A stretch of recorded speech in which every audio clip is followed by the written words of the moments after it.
Life Radio, coming back at you with your host, Gary Diego. That's the fancy French version. Mm-hmm. And Will Shively. Damn, man.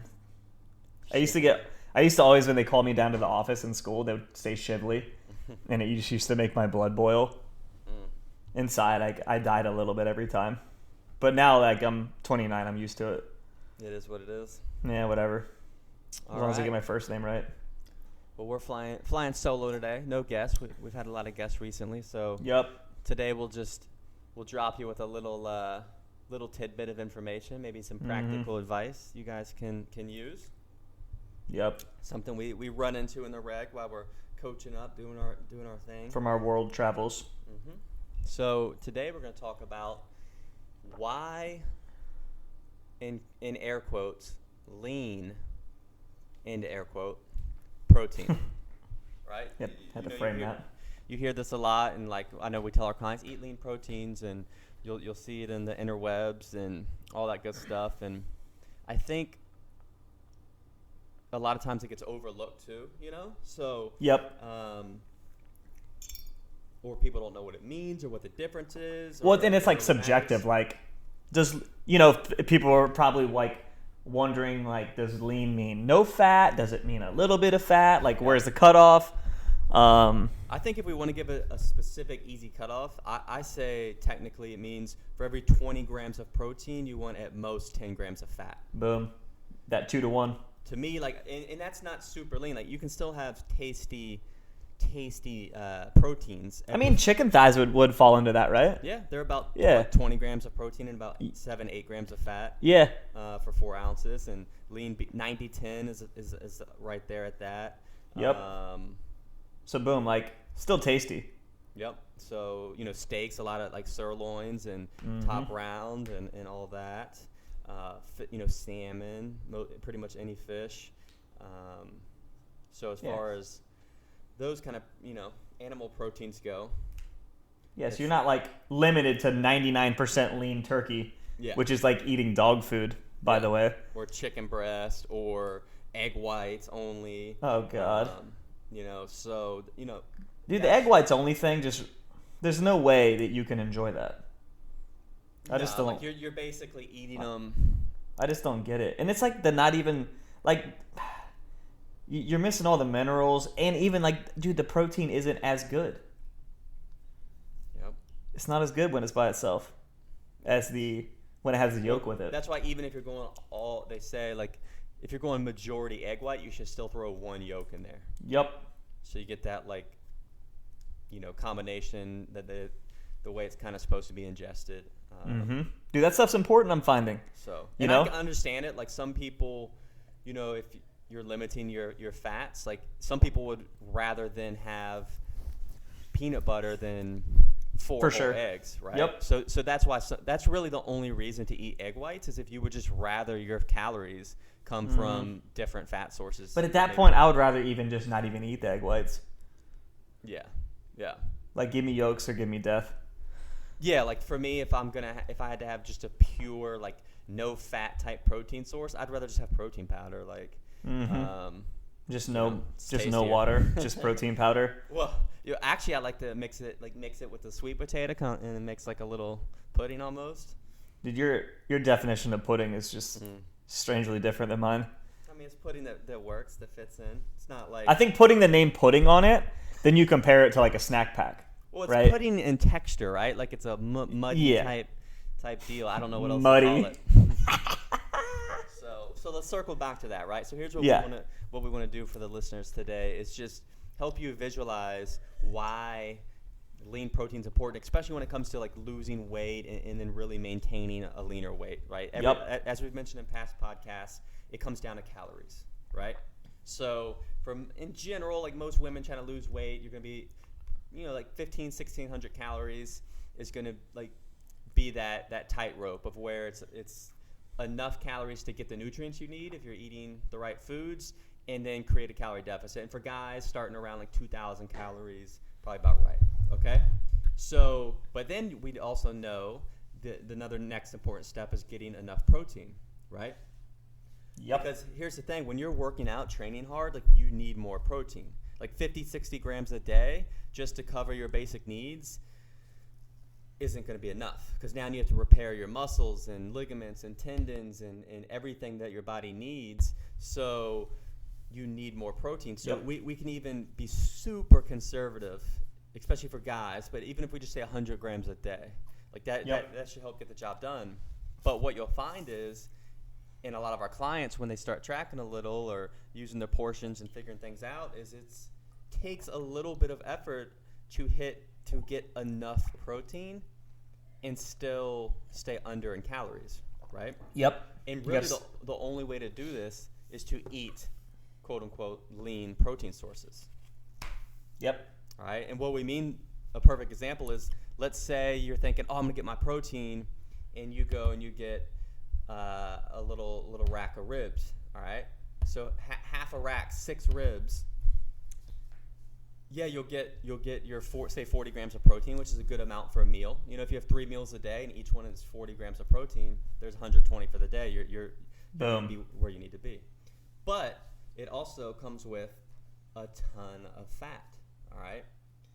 And we're not villainizing fat, like saying like, well, you're going to get fat because you eat fat. No, it's just because fat, it's just a ton of calories. It's going to make it harder to hit your calorie goal, right? So just comparing, if you were to go with, say, you're getting lunch, so a normal portion, so yeah, half a rack, 40 grams of protein, 6 ribs, also would come with, do the math here, got it, 57 grams of fat, which is going to put that whole just protein serving, 2 protein servings, to 762 calories. All right, fam. 762 calories just to get the 40 grams of protein, whereas you could flip that, 8 ounces of protein from, say, 90-10 ground beef. So say you make up some burgers with some lean ground beef, then you're getting 44 grams of protein. So there's your lunch, your 44 grams of protein. How much fat? And 9 grams of fat for each 4 ounce. So that would be about 18, 20 grams for the meal, which then puts the calories at 350. So your protein, so half of it, right? Mm-hmm. So right there, literally half. So then that, that's extra calories that you can use to get more nutritious food. To eat other food rather than blowing everything on half a rack of ribs. Yeah, and we need other food too. We do need some. It's especially if you're training hard. It's good to have some potatoes or some carbs or whatever, or just a free food. Something you enjoy. So, that's why the lean proteins are so valuable, because they help. And that's just one meal. What was that? We say 750 calories. So if you had a similar type of fatty meat, like a sausage or something, again. So we'll go like a higher fat ground beef, which would probably be similar to like a pork sausage, truthfully, because they're all pretty high fat. Dude, 2 servings. We'll go 73-27. We're gonna go to the extreme, in case someone's, grabbing that good stuff. All right, so dude, 2 4-ounce burgers, 680 calories, only 38 grams of protein, right? Barely scraping 2 servings. 60 grams of fat. So then you're pushing almost a 1-to-2 ratio. Yep. Like the flip side, whereas before we said 10 grams of fat, 20 grams of protein, you're flipping it 20 where you're getting your 20 grams of protein but 40 grams of fat. Yep. Exactly. So that's just like, it's the same amount of food in terms of eating it. So compare that to the 90-10. Really the same amount of food. A 4-ounce burger for both is going to be the same size. Yep. However, your bang for your buck is way better with that 90-10. Or even like, we'll say, like, I'll say worst case, but you can still go even 85-15 and still be okay. But anything beyond that, like, your fat is just too high for the amount of protein you're getting. So when you're searching for, some people may be searching for like 140, 150 grams. The fat that comes with that is just way too high to stay under your calorie goals. So you have to make a trade-off somewhere, because you can't just have, 150 grams of protein and then 150 grams of fat. You know, that's just not going to fly. I mean, you're not going to eat 0 carbs with that, and you're probably still going to be over. So, and these are all like what I like to call hidden calories. Like they're not stuff you're visibly adding. So what can happen is someone could go and think, oh, I'm getting my protein and veggies, and get a half a rack of ribs, 6 ribs, and some collards, right? But those collards are also cooked and drenched in oil, right? Yep. But in your mind, you're like, oh, protein and veggies, right? So, and it is, you're making a good decision. For some people, that's their next step. Like that's their little bit better. But then what happens is that person then will be like, why am I not losing weight after a few weeks of that, right? And it's, well, you're making a little bit better decision. You're thinking right, protein and veggies. But you're still just eating too many calories, like when you get down to the nitty gritty. Yeah. Like that's what it boils down to. So you just have to, take another little better step. And for most people, that's lean protein and really preparing your own meals so that you're in control and you know what kind of oil is or isn't added. If you know me, you know I'm always on the run, up early and home late, so having a 3-hour morning routine isn't really in the cards for me. What is in the cards is AG1. It's a fast way to get vitamins and minerals I need to perform. I first gave AG1 a try because I wanted a single solution that helps support my entire body by filling in nutrient gaps and simplifying my morning routine. Since drinking AG1 daily, I've always felt strong and energized and ready to attack the day. Not only does AG1 deliver my daily dose of vitamins, minerals, pre- and probiotics, and more, it's a powerful, healthy habit that's also powerfully simple. It's 1 scoop mixed in water once a day and every day. I know that AG1 is giving my body high-quality nutrition. Every batch of AG1 goes through a rigorous testing process, so you know that it's safe. And AG1 ingredients are sourced for absorption, potency, and nutrition density. AG1 is a supplement that I trust to provide the support my body needs daily, and that's why I'm excited to welcome them as a new partner. Here is your chance to start every day this season with a gift to yourself. Try AG1 and get a free 1-year supply of vitamin D3K2 and 5 free AG1 travel packs with your first purchase exclusively at drinkag1.com/provengrit. That's drinkag1.com/provengrit. Check it out. If you know me, you know I'm always on the run, up early and home late, so having a 3-hour morning routine isn't really in the cards for me. What is in the cards is AG1. It's a fast way to get vitamins and minerals I need to perform. I first gave AG1 a try because I wanted a single solution that helps support my entire body by filling in nutrient gaps and simplifying my morning routine.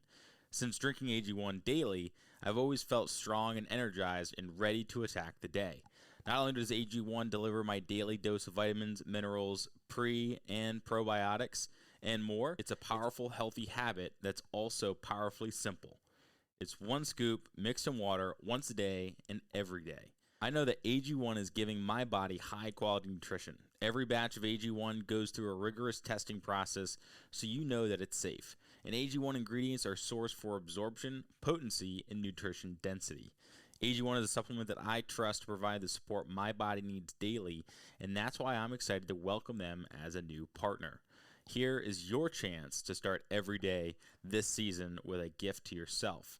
Try AG1 and get a free 1-year supply of vitamin D3K2 and 5 free AG1 travel packs with your first purchase exclusively at drinkag1.com/provengrit. That's drinkag1.com/provengrit. Check it out. And, yep. Yeah, that's the hard part about going out to eat. Is you're that not in control. Like you just really don't know. Now it's not bad to go out to eat every once in a while, but if you're going out to eat every meal, good luck, man. Because there's no telling. Like, all right, well, how much oil do they add to everything? Yeah, and here's the thing. If you're going to do that, then that's when you need to just take an intermittent fasting approach and just have 1 or 2 meals a day. Because you can pretty much count on restaurant meals being at least like 800 calories, right? So. Oh, yeah, for sure. So, if you're trying to get 1,600 or 2,000 calories a day, just 1 or 2 restaurant meals is going to do the job. So. Yep, and that's just not as fulfilling for most people. Like, so again, trade-offs. Yeah. Yep. Yeah, and so that's definitely a big one. And then just like, dude, being able to track your food. Like, like will let you know what's going on. Like if you just eat it without even really looking, you have no idea how much you're eating. You know, so you might have to buckle down and kind of take note. All right, well, how many calories is in the 7327 hamburger? And you might not realize, holy crap, it's got 60 grams of fat. You know, you're thinking, oh, I'm doing well. I'm grabbing some hamburger meat or whatever it may be. When in reality, like, yeah, it's a good step, but you're still over. Period. You know, when all the carbs are out, you're still just eating too much. Yeah, and chicken, another example. That's why, in general, like a chicken breast versus fried chicken, you know, they're completely different things. Like someone could be like, oh, I'm getting my protein, I'm getting fried chicken, but it's also breaded and fried in oil and a fat, you know, it has the skin, which is more calories. Yep. And it just comes down to it's just a calorie bomb, right? Versus the leaner option, which is gonna lower your calories. Yeah, and the same thing can happen, like, you know, the burger and fries mentality, like, oh, I'm getting my protein and I'm getting my carbs. Well, it's not quite that cut and dry. Like, you're also getting, like, the oil, the fats, or the fries were cooked in, the oil the burger was cooked in, the butter that's on the bun, the cheese that's on the bun, the bacon that's on there. Like, that's what adds up and makes it way different than 2 burger patties and a freaking sweet potato. Yeah.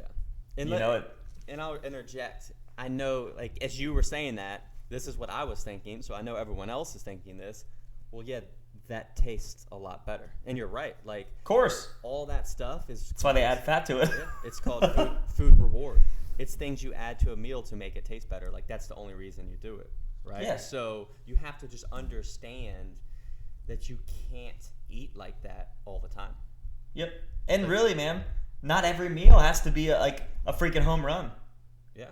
You know, to your brain. And eventually, like, when you eat enough whole foods, like, they all just start tasting pretty good because you kind of recalibrate. But, like, just knowing, all right, well, this meal, like, it's going to be good and it's fueling me and I'm okay. Like, I like how it tastes. It doesn't have to be this, like, Instagram-worthy restaurant amazing food every meal. Because if it is, then you're eating too many calories for sure. Yeah. There's no way around it. That's the thing. Like, dude, I'm not trying to argue. Like, yeah, like, I would rather have that burger, that bacon cheeseburger. Like, dude, yeah. It does taste better. But here's the thing. When you get to, like, your goal body weight and you have a little more confidence and you feel better, you move better, you look better, then that regular burger does taste better. You know what I'm saying? Like, yeah. When you know, like, how you'll feel and it fuels you and you make that decision and you move on with your day and it will taste better.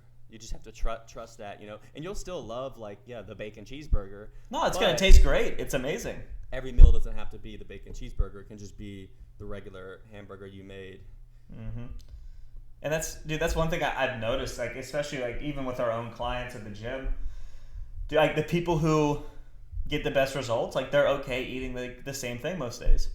And they're fine. They enjoy it. They like it. Doesn't have to be a home run. They know what they're doing. Yeah. And then you start to actually like it. You like the routine of it. You like, man, I get my turkey or my ground beef today or whatever. And that tastes good to you. And I think part of that is layering in the success that's come along with it. You know, you get that with the food, I feel, as you get stronger and leaner and you feel better. All of that goes into the meal you're eating, rather, and so it's that long-term cumulative effect of what you've done versus that in the moment, oh, this is so good, that you get from eating like a donut or a bacon cheeseburger. Mm-hmm. And that's important. Like, you got to build on it, and that growth mindset is way, way, way better than just being in the moment and just wanting that quick hit. Yep. You know, needing that little dopamine hit or whatever it is you get from, you know, taking that bite of the burger that's so perfectly crafted with fat and carbs and protein. Yeah. And it takes time, you know. You're not going to get that right away. You're not all of a sudden just going to be like, you know, cut out food reward and just love everything you eat. It takes time. But I think the key takeaway is don't, like, fool yourself, or, you know, like, you know, don't try and rationalize, like, you're getting, like, a bacon cheeseburger and french fries as, oh, I'm getting my protein in. like understand like you still have to evolve and make different decisions, or you're not going to lose weight and you're not going to get your calories where they need to be. So that's the worst trap, is where if you've kind of like think, oh, well, I'm doing good enough, and kind of shut off your Well, yeah, it's the effort. rationalizing, and you tell yourself like, I'm doing good, which, like, and it happens a lot with people that maybe eat almonds and trail mix and things like that. They're like, oh, I'm doing good. Yeah, they replace a snack with a snack. Yeah, and dude, no matter what, like, if you eat a cup of trail mix, you might as well have had a Snickers. Yep. But that's just the way it is in terms of calories, and you have to be able to look at that. Take a step back. Like, does this all fit? Is this actually doing me good? Nuts are great health-wise. They're just calorie bombs that are really easy to overeat. So yeah, like, it might be good in a vacuum in terms of nutrients, but does this help me or hurt me in terms of my goals? And that's a big one for foods like that. And just so don't rationalize I'm doing good without actually taking that look under the microscope of, is this actually doing good for me? Yeah. But the funny thing is, no one's like dying and getting diseases because of like lack of nutrients. Like people, Oh, no. like people are just overeating. For sure. I would actually wager that people are overeating, and then just within that, like, still not getting as many nutrients as they should. So too many calories, not enough nutrients, just crap food. Yep. But Both even, of them. And even then, it's more like select nutrients, like. Oh yeah. But as far as like when someone's trying to say, oh, well, I was snacking on licorice and now I'm snacking on almonds, it's like, okay, well, almonds have some vitamin E and other stuff, but so does a lot of other foods people. Oh yeah, yeah. You're not missing anything from the almonds. They're not deficient in a lot of things. No. You're right. It's like you go from snacking on 200 calories of Twizzlers to 800 calories of almonds. That was a bad choice. That was a bad choice. Yeah. Yeah. Now, if you can portion out the almonds to eat 6 almonds to the equal amount of Twizzlers, then that's a better choice, right? But really, like, you need to work towards like eliminating the mindless snacking, right? Like, that's not just replacing it with another one. So could you only eat like 6 almonds in one sitting? Would you even? Here's a better question. I could if I would you even want to? No, I mean, like, you got your little baggie and you got 6 little almonds in it. Here's the thing. I could, because like I look at food as like a meal and a plan, right? So if I'm like, oh, I'm having 6 almonds with my meal, and say it's whatever, like a burger patty, a sweet potato, and 6 almonds, like I would then have that food portioned out and just eat it and then move on with my life. Now, if I'm like driving somewhere or watching something and I'm like, oh, I'm gonna snack on some of these almonds, then it's like it'd be impossible, right? I would just sit there and keep munching, and if the bag's right there, I would just keep reaching for the bag, So. And that reminds me, I was talking to someone and they do the same exact situation. They were like, yeah, like I keep almonds in the car and I munch on them. Yeah. And Maybe that's what people not a good understand. idea. It's the circumstance, like Yep. you have to put yourself in a situation to succeed. And yeah, if I have a meal and it's planned and like this is the portions, this is what I'm eating, it's no problem, right? But yeah, anyone, if you're just gonna kind of mindlessly snack or like have something like within arm's reach, you're probably gonna overeat whatever it is. So you have to just be aware of that, And then kind of back to the original topic. That's when everything adds up. Well, then if you're crushing like fatty or protein sources that are more calorie dense and then snacking on top of it, you're just going to be consuming too many calories. Yeah, and that's how you end up 1,000 calories over what you should be eating without even having any clue you're that high. Yep. And then everything's just a strategy, a suggestion to help get the calories down. So that's why when we say, well, don't eat snacks, it's not like we're saying inherently. It's not that they're bad. Snacks are bad. Like, it's just that, hey, snacking typically leads to over-consuming calories. Yep. Or when we say eat lean protein, hey, like, you want to have some ribs, like, that's fine. But, yeah, you're definitely not going to be able to be snacking on mindless stuff or eating many other foods. So yeah, like, there's your food for the day. It's just understanding that, like, everything's a strategy to manage all that. Exactly. To manage the two things that mean the most, which is total intake and optimal protein. So, You get those down, you'll be amazed. Mm-hmm. Yep. All right. I think that wraps it up actually pretty perfectly. I think we got the point across. So, let us know your favorite. What have you found to be a good lean protein for you, or do you notice a change if you've made that switch, or do you have trouble eating lean proteins and you just can't make the switch? Do you not eat enough protein?